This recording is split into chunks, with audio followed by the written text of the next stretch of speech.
ડેડિયાપાડાના જાનકી આશ્રમ ખાતે વીબીજી રામજી યોજનાને લઈને એક મહત્વપૂર્ણ વર્કશોપનું આયોજન કરવામાં આવ્યું હતું। મનરેગા યોજનામાં ફેરફાર કરીને અમલમાં મુકાયેલી આ નવી યોજના અંગે છેવાડાના માનવી સુધી માહિતી પહોંચાડવા માટે ભાજપના દિગ્ગજ નેતાઓ એક મંચ પર ઉપસ્થિત રહ્યા। પ્રદેશ કારોબારી સભ્ય મારુતિસિંહ અટોદરિયાની વિશેષ ઉપસ્થિતિમાં યોજાયેલ કાર્યક્રમમાં સાંસદ મનસુખ વસાવા, ધારાસભ્ય ડોક્ટર દર્શનાબેન દેશમુખ અને જિલ્લા ભાજપ પ્રમુખ નીલ રાવે હાજરી આપી હતી। વક્તાઓએ સ્પષ્ટ કર્યું કે આ યોજના માત્ર મજૂરી પૂરતી મર્યાદિત નથી, પરંતુ આદિવાસી અને ગ્રામીણ વિસ્તારોમાં પાયાની સુવિધાઓને મજબૂત કરવાની સાથે સ્થાનિક સ્તરે રોજગારની નવી તકો ઊભી કરશે।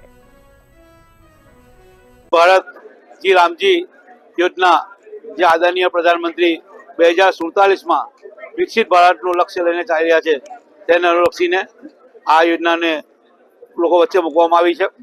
ભૂતકાળમાં આ યોજનામાં 100 દિવસમાં કામ મળતું હતું, જેને બદલીને પ્રધાનમંત્રી નરેન્દ્રભાઈ મોદી સાહેબે 125 દિવસ કામ મળે। જે કામ કરવા ઈચ્છુક સશક્ત અને પુખ્ત વયના લોકો હશે, એને કામ કરવું હશે અને જો એને કામ નહીં મળે 15 દિવસમાં, તો સરકારે એને ભઠ્ઠું પણ આપવાની આમાં જોગવાઈ રાખી છે। વળતર જો લેટ મળે કોઈ કારણોસર, તો એનું પણ એમાં વધારો કરીને પૈસા આપવાનું આમાં યોજના કરવામાં